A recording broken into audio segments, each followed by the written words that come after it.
The Lord is the captain of the ship. He drives it, he captains it, he invites us to go along for the ride. The valleys, the hard times, the challenges are pruning for our good and for his glory. Well, pruning. None of us really enjoy the process of pruning, but as Chris will point out in this podcast episode, it is often through the pruning experience that we learn to surrender everything to God and trust him for both the provision in this moment and the future outcome. Well, Chris Carneal is the founder of Booster and Virtue Village in Atlanta. He delivered this message at the FCCI International Conference in 2022, and his explanation of the profound biblical truths surrounding work, worship, and our life's calling will encourage and challenge you. Chris will share from his personal struggles in business and how God miraculously met his needs during the extreme challenges of the COVID shutdown season. Here's Chris. So I was a religion major who went to seminary. I ended up downshifting my MDiv to a master's of theology because I did not want to take Hebrew. I don't know if anybody's been to seminary or taken Hebrew. I'm not a Hebrew scholar, but the one word I want to talk about briefly is avodah. Has anybody seen this word or heard of this word? This is an amazing word. This is a paradigm-shifting, world-changing, business-changing word. The first of many times it's used in the Old Testament is Genesis 2:15. The Lord put man in the garden to work it and to keep it. This word work, avodah, is used in this context, and it's also used throughout the Old Testament in a different context in our modern mind, and it's used as the word worship. In the Old Testament, service of others, worship, cultivation, and work was the same word. The idea that our work can be worship. The idea that the Lord put man in the garden, this garden city that did exist, four-part gospel, and will exist one day again. And pre-fall, man's job was to cultivate, to work the garden. And in doing so, this was his worship. The idea that work every single day can be an act of worship is something that I think is starting, thanks to you, starting to trickle down to my generation and to the next generation. Work is worship if it's done for the right reason, for the gospel, and for the right purpose. The idea of work, worship, and cultivation. Are we cultivating the workplace in which we've been given? I wish I had this perspective 25 years ago. I had to discover this by learning from mentors and by really struggling through understanding what I thought was a dichotomy between ministry and business. Now I understand what Jesus' prayer meant on earth as in heaven. My morning meeting in Atlanta, your meeting on Thursday, your Zoom call, looking over the balance sheet, your hiring, bringing heaven to earth is our way to work and worship at the same time. Avodah, the idea that work, worship, and cultivating the garden of our place of worship, which often for us is our place of work. Our business is a garden the Lord has given us to till the soil, to water it, to pull out the thorns and thistles, to make it a place where the Lord can give the sunlight and the nourishments for human flourishing and ultimately his glory to grow. So think about our businesses that we're stewarding in this season as a garden that needs cultivating, and as we work it, we are worshiping the Lord on earth as in heaven. So my theology growing up in a wonderful, sweet Southern Baptist church, maybe you relate to this, there were a few levels of the Lord's hierarchy kind of on this scheme. There was, I don't know if it was when the Lottie Moon offering was passed or a missionary would come and share, but there was the 1040 missionary. That was number one. That guy was amazing, 1040 missionary. Then there were maybe missionaries to Europe. You know, you can visit Paris, so it's not quite as tough. And then there were head pastors. Then there was the worship pastor. Somewhere down here was the youth pastor. He had a little too much fun, right? And then there were the nonprofit leaders. Then there's a whole other category of the business people. and their job was to make the money and then throw it over into this pile. And maybe the extent of, at least again, this was my theology growing up, and maybe it was yours too, maybe the extent of our worship and our ministry was to make the money to give it to the actual ministers. And I still hear these terms being used. Are you in ministry? Who's in ministry? They left the ministry. If we're believers, we're all called to ministry. One of the most significant things we can do for the next generation to finally end this paradigm is just to change our language. We're all in ministry. What is the land that we're called to cultivate? Is it a church? Is it a nonprofit? Is it a for-profit business? Avodah. We're going to work, cultivate, worship, and serve others through whatever God has called us uniquely to do. There's no hierarchy of ministry and business. So I was a religion major at Stanford that started a couple businesses in college, one of which I'll tell you about in a minute, and then I went to seminary, and then, man, I struggled back and forth for years. I wanted to change the world, so I had to go into ministry, but I was entrepreneurial. I got it, I'm going to start a church, because if I start a church, I get to scratch the entrepreneurial itch, but at the same time, I'm still in ministry, that way I can glorify God the most. Have you felt, does anybody feel, or had felt, or maybe still feels this tension? But man, it took me reading through Scripture, reading lots and lots of commentaries about what work and worship was, and then following around a couple Christian for-profit business leaders, specifically Dan Cathy in Atlanta for a couple years, and watching the excellence, the unapologetic for-profit growth nature, and the opportunity he and others had to work and worship at the same time, doing both. There's a fantastic quote. If you have your phone, please take a screenshot of this. It's one of my favorite quotes of all time. A.W. Tozer, "Let every man abide in the calling wherein he is called, and his work will be as sacred as the work of the ministry. It's not what a man does that determines whether his work is sacred or secular. It is why he does it." Let every man abide in the calling in which he is called. His work will be as sacred as the work of the ministry. It's not what a man does that determines whether his work is sacred or secular. It's why he does it. There was a cobbler that went to Martin Luther that just became a believer back in the 1500s. Martin Luther, I just became a Christian. I've given my life to Christ. What should I do now? And his inference was, should I become a monk? Should I go to a monastery? Should I join the ministry? Luther said, what do you do now? Well, I'm a cobbler. I make shoes. Great. Make a good shoe. Make an excellent shoe. Sell it at a fair price. That's the work of ministry. That's avodah, working as worship, cultivating the cobbler store, cultivating the field, cultivating the law firm, cultivating whatever your business is, working and worshiping at the same time. So a little bit of my story to lead up to the last couple years. This was me 20 years ago this past April on the top of a pickup truck in Birmingham, Alabama, hosting the first ever fun run. Has anybody ever given to a local elementary school? A kid, a grandkid? There's a good chance it was through one of our Boosterthon fun run programs. This was the moment it first began. Note my incredibly robust speaker system, which was a Rocky soundtrack on top of my Chevy truck. So early on, I pictured in that tension that I would climb a mountain, that I'd one day be 90 years old, I'd get to the top of the mountain, and I would have made a mistake. Again, this is bad theology growing up. I would have regret. I either carried the world change mission ministry flag to the top of the mountain, that was my life legacy, and I looked back and saw the entrepreneurial gifts, or I carried the entrepreneurial gifts to the top of the mountain, grew a business, started something, got to sell, relationships, people, but man, did I miss God's calling. Again, this is when my thinking was a dichotomy, that work and worship were separate. I've since realized that climbing the mountain, the Lord gives us the opportunity to do work as worship. Both flags, your business, your ministry, truly one flag together ultimately for his glory. So I've been through all the ups and downs of businesses that you guys have been through, the startup stages literally in my basement, traveling the country with just my wife as she's pregnant, living on people's couches. Then the fun scale phase when everything becomes fun. It's just all about selling.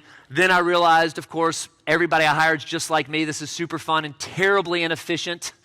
I need some operators. I need people to help me systematize and organize and keep up with stuff, right? All these ups and downs. Then challenges and challenges.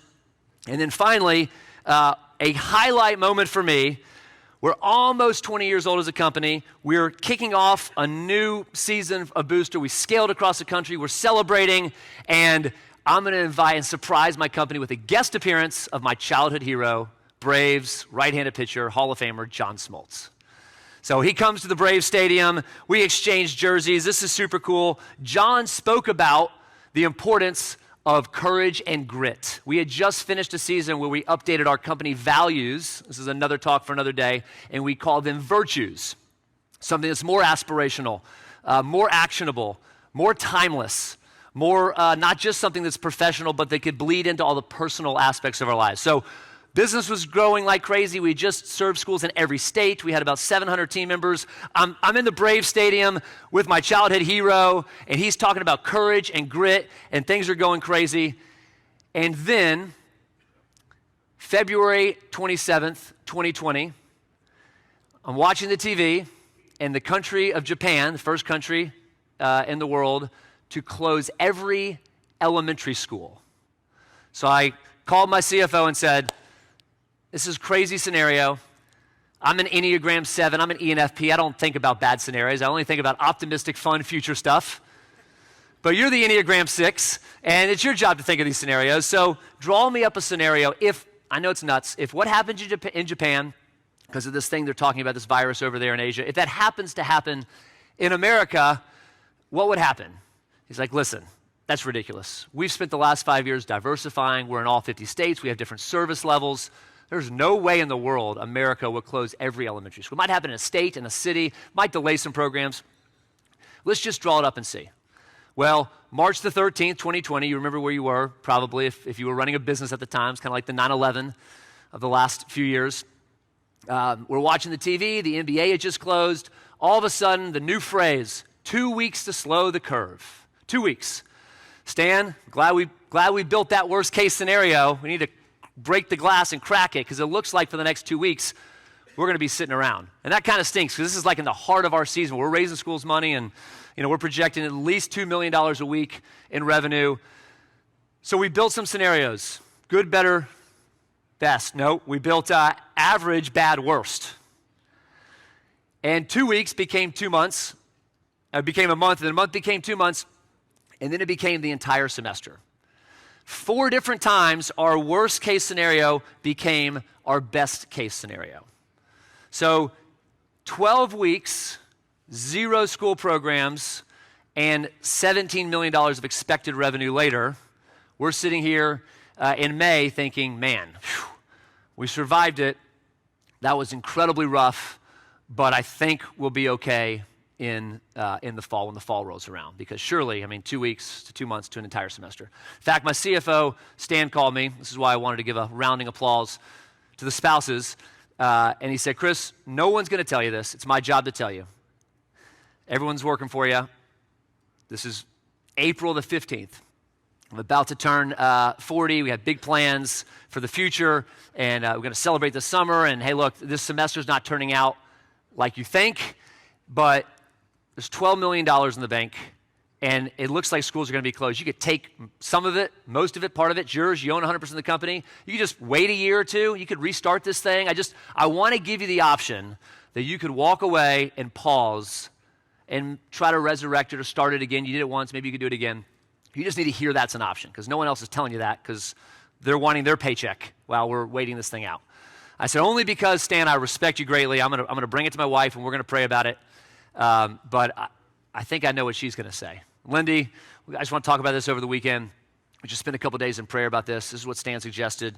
Turning 40 in a couple weeks, And Lindy immediately said, absolutely not. This is not what God has called us to do. He's called us to work as worship, to start this thing, to serve schools, to inspire students, to inspire healthy fitness and character lessons all over the country. And I feel like God is going to use this, hated the word at the time, to prune the organization and to prune you so you and the organization can grow more in the future. The Lord prunes whom he loves, as painful as might be. So, okay, let's do it. So the month went on of April and of May and of June. We thought the fall was going to be okay. Lindy could sense, because I got a phone call from a very red state conservative general manager that said, got some bad news. They're delaying school. We're hearing the word virtual again. It looks like the fall of 2020 is going to be pretty bad as well. So she knew after about 4 months of this. By the way, we were over 500, so we were too big to get PPP and too small to get a bailout. And we were burning $100,000 a day. We ultimately, I'll show you a chart in a second, went 173 days with no revenue. So Lindy knew you need a day to get away and to hear from the Lord, to pray for clarity, So we drove from our house in Atlanta up to Highlands, North Carolina, and we stood on top of a mountain called Whiteside. Has ever been to Highlands, North Carolina, Whiteside Mountains? Beautiful view. I mean, it's always gorgeous. You could see for miles. You could see the Clemson football lights 60 miles away. This was my view from Whiteside Mountain. I'm praying for clarity. And in all of life, this is what I felt like. This is what I saw. I'm praying for clarity. And in all of life, this is what I felt like. This is what I saw. I had two prayers, by the way, before 40th and right the month before COVID. Lord, I feel a calling. I want you to multiply our culture. I love our culture. Our culture is our people. It's exciting. People love coming to work. Work is worship. Cultivation. Multiply our culture. And I've heard too many stories of young leaders, when the organization becomes successful, they lose the humility, the work ethic, the community, and the dependence on the Lord that got them there. So Lord, multiply our culture and keep me dependent on you. These were my pre-COVID prayers. Now I saw the Lord answer them by, unfortunately, as the summer went on, though we did get a little bit of clarity that day. And in this moment, I felt a little bit of peace knowing there is a future. There are mountains out there. Even if I can't see them, there are mountains on the horizon. God, at times, veils with a fog so thick you can't see the mountains in order to prune so that one day he can grow. So here we are, praying and hoping, thinking, okay, this is going to be bad, but not fully understanding how bad. Then the call comes from my general manager saying, hey, the fall is going to be terrible. Prior to COVID, we were planning on just the fall semester. It was going to be a $50 million revenue semester. Fast forward 120 days, we were praying, literally on our knees, prayer walks around the building every day for a $5 million semester. Our mantra was 5 to survive. I mean, this was it. We went for it. We felt the Lord say go for it. We were running out of cash quickly. 50 million was the pre-COVID expectation, 5 million afterwards. Had just a glimpse. So we go back to the house after this. This is a moment I'll never forget. And my wife says, what is the word picture you're living in right now? What do you see? And I said, honestly, it's a storm. It's a hurricane. Unfortunately, one's on the horizon now. It just feels like a storm. I can't see my way out of it. I can't get my way out of it. I can't fight my way out of it. It just keeps coming. It just keeps getting worse. And her question number 2 was, where do you see yourself in the hurricane? And I said, I'm holding the boat of 840 team members, and the storm keeps getting worse, and I just can't hold it anymore. I feel like I'm about to drown. And she said, that's the problem. You're viewing yourself as the one holding the boat. The Lord is holding the boat for you. You're in the boat. He's the captain. He's even the captain of the storm. One day, there will be smooth sailing again, but you're viewing yourself, probably like many of us, as a type A, responsible leader that wants to help and serve their people. But I was putting myself in a place that was only reserved for the Lord, that I was going to be the one that held up the boat or captained the boat. In fact, the Lord is captaining the ship, and I'm in it. If I can only trust that his pruning will one day lead to flourishing and growth. So a snapshot of that season, we came back, we realized what we had to do in order to save the company was by far the most painful, challenging decision and season and week of our life. Revenue was expected up here and then it fell, and this was the worst of it.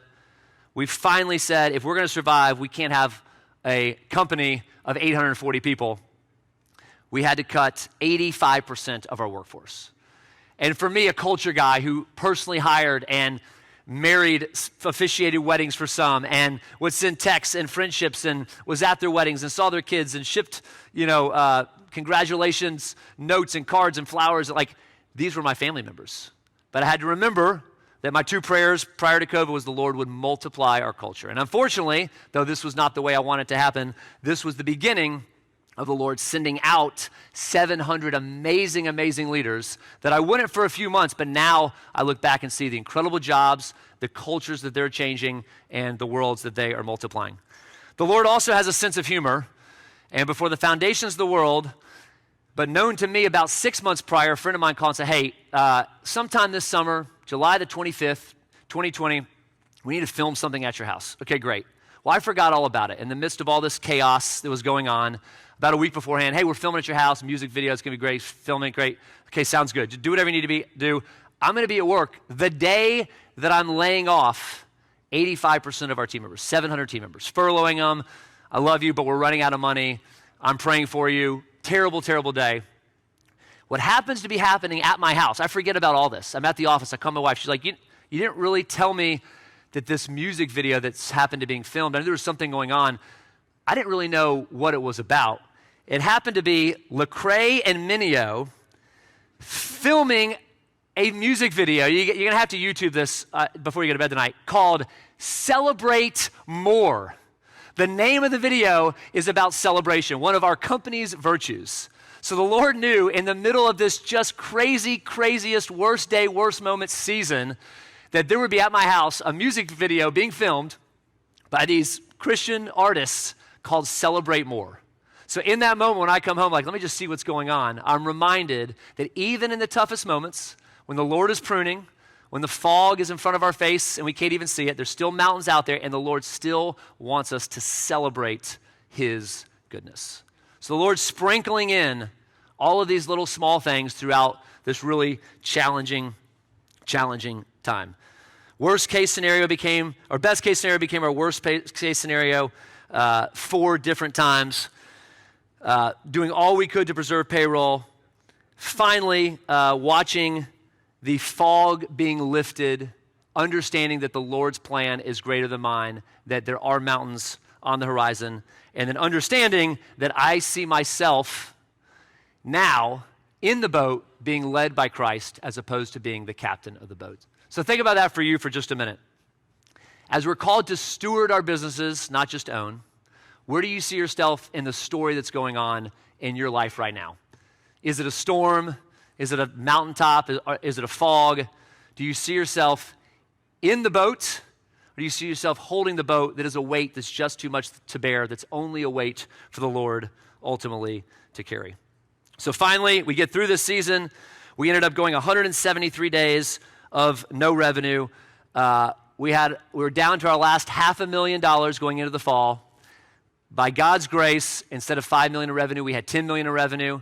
We finish the fall. We get to February the next year of 21, and we get a call from our accountant that says there's this really weird clause that just got added to PPP version 2, revision 3, and guess what? You're about to get some PPP money that we viewed as God's growth capital. So the Lord took us through the whole pruning process to be dependent on him. And then once it was over, gave us some growth capital that we've since used to grow the organization, acquire our first company a few weeks ago that expands us now into the middle school and high school markets. We can impact more students, more faculty, and more staff. And we just 3 days ago moved into our first actual building as a company. We've been leasing the whole time. One more final story. We've been leasing for the past 17 years after we moved out of my basement. We found this amazing property. It wasn't for sale. Did some prayer walks around it. We made an offer. They accepted the offer. This was back when interest rates were about a third of what they are right now, about a week before the first rate hike.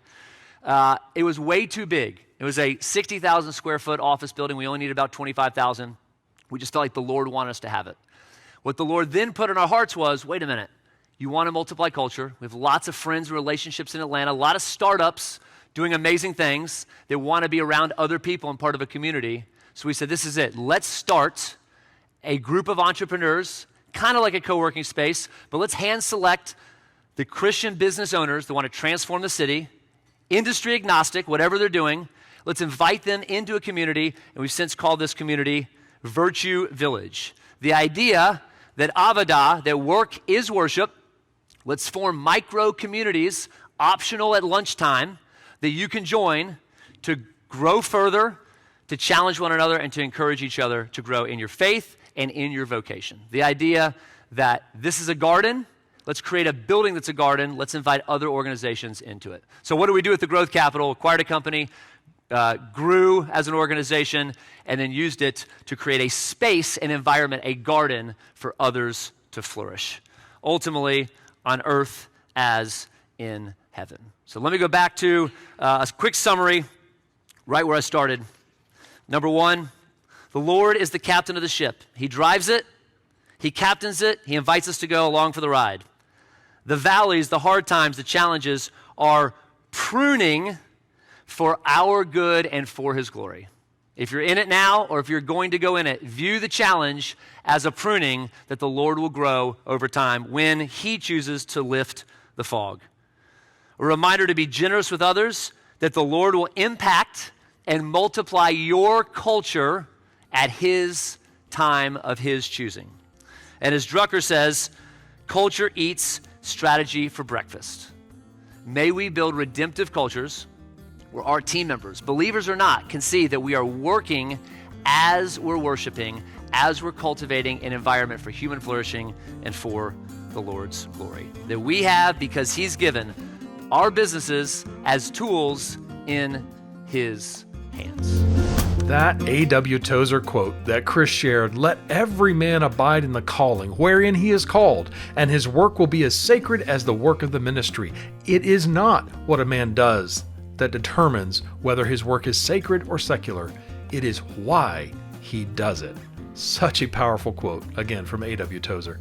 And just as Chris shared from his own life in business development, FCCI is also committed to pursuing God's agenda, to apply the Henry Blackaby approach to see where God is working in our personal lives and in our businesses and join him in that work.